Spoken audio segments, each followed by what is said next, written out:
খুব কষ্ট পেয়েছিলাম সেদিন, যেদিন আড়াল থেকে শ্বশুরকে বলতে শুনলাম, কি এক বৌমা আনলাম, না আছে রূপ, না আছে গুণ, আর না আছে বংশ মর্যাদা। আরো কষ্ট পাচ্ছিলাম যখন শুনলাম আমার শাশুড়ি ভাসুর আর ভাসুরের বউ ও শ্বশুরের সাথে সুর মেলাচ্ছিল। নিজেকে তখন ওই পরিবেশে বড্ড বেমানান আর অসহায় লাগছিল।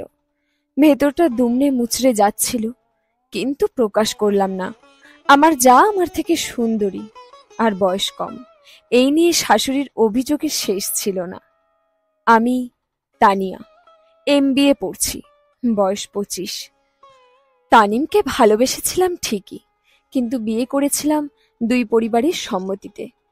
তানিমের পরিবার প্রথমে রাজি না হলেও পরে রাজি হন, কিন্তু বিয়ের পর থেকেই কারণে অকারণে তুচ্ছ বিষয় নিয়েও কথা শোনাতে ছাড় দিত না। তাদের অভিযোগগুলো ছিল ঠিক এমন যে আমি বড় বউয়ের মতন দুধে আলতা নয়। আমার বয়স বড় বউয়ের চেয়ে 5 বছর বেশি। আমার বাবার অনেক টাকা নাই, আর তার চেয়েও বড় কথা, আমি আর তানিম সমবয়সী। যেখানে তানিম আর আমার কোনো সমস্যা ছিল না, সেখানে পুরো পরিবার আমার বিরুদ্ধে। তানিম আর আমার বোঝাপড়াটা বেশ ছিল। সে কখনোই আমাকে অবহেলা করেনি। যতটা ভালো বিয়ের আগে বাসতো, তার চেয়ে আরো এখন অনেক বেশি ভালোবাসে। আমার শত কষ্ট আমি ভুলে যেতাম তানিমকে আঁকড়ে ধরে। যতদিন যাচ্ছিল ততই তাদের কথা শোনানোর মাত্রা বেড়েই যাচ্ছিল। আমি কখনোই তানিমকে এসব জানাতাম না। আমি চাইতাম না তাকে মেন্টালি প্রেশার দিতে। নিজের মধ্যেই চেপে রাখতাম। কখনোই আলাদা হবার কথাও বলতাম না। অনেক চেষ্টা করতাম সবার মন জয় করার। আমার চেয়ে ছোট হওয়া সত্ত্বেও জায়ের সাথে সম্পর্ক ভালো রাখার জন্য তার সব কাজও আমি করে দিতাম। বন্ধু হতে চাইতাম, কিন্তু পারছিলাম না। প্রতিনিয়ত শুনতে হতো তানিম আরো ভালো মেয়ে ডিজার্ভ করে। শাশুড়ি আর যা এক হয়ে আমাকে প্রতিনিয়ত কষ্ট দিত, পরিবার নিয়ে কথা শোনাতো। বাবা মা বেড়াতে আসলে তাদেরকেও ছাড় দিত না। তানিমের রোজগার কম বলেও কথা শোনাতো। বড় ছেলে আর তার বউকে নিয়ে তার গর্বের সীমা ছিল না। মুখ থুবড়ে কাঁদতাম, আল্লাহকে ডাকতাম। এরই মধ্যে MBA শেষ করে তানিম আর আমি জব অ্যাপ্লাই শুরু করলাম।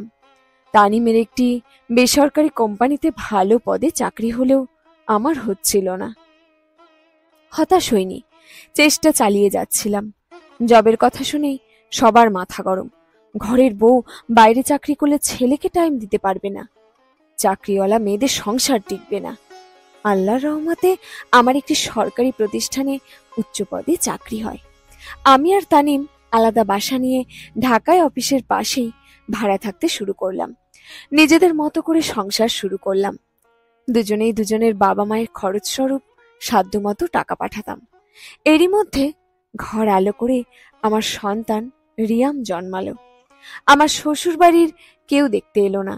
আমি নিজে ছেলেকে নিয়ে তার দাদা দাদিকে দেখালাম। সেই দিনও তারা কথা শোনাতে ছাড়লো না। বলল চাকরিওয়ালা মেয়েরা কখনোই ভালো মা হতে পারে না। কষ্ট পেয়েছিলাম, কিন্তু উত্তর দিইনি, বেয়াদবি করিনি। তানিমকে তার পিতামাতার প্রতি দায়িত্ব পালনে কখনোই বাধা দিইনি, বরং নিজ থেকে তাদের সকল অভিমান ভাঙানোর চেষ্টা করতাম। কিন্তু পারিনি। না, আমি পারিনি সংসার জীবনের 25টি বছর পার করেও ভালো বৌমা হতে। তবে হ্যাঁ, ভালো মা হতে পেরেছি। আমার ছেলে আজ 10 জনের একজন। একজন ক্যাপ্টেনের মা হতে পেরে আমি গর্বিত। চাইলে সেদিন শাশুড়িকে বলতে পারতাম, আপনার বড় ছেলের বউ হয়তো দেখতেই সুন্দর, কিন্তু তার যোগ্যতা কি? তার নিজের কোনো পরিচয় আছে? গ্র্যাজুয়েশন আছে? ভালো পজিশন, ভালো চাকরি কি আছে? তার সন্তানেরা কি মানুষ হতে পেরেছে? ভালো বিবেক কি তার আছে? বাবার পরিচয়, বাবার টাকায় গর্বের কিছু নেই। হয়তো ভালো বৌমা হতে পারিনি, কিন্তু দিন শেষে ভালো স্ত্রী, আদর্শ মা হতে পেরেছি। এটাই হয়তো আমার নারী জীবনের সার্থকতা। শেষ হলো গল্প আদর্শ মা। ঘটনাটি সত্য ঘটনা অবলম্বনে লেখা। কলমে সিনথিয়া অরয়া।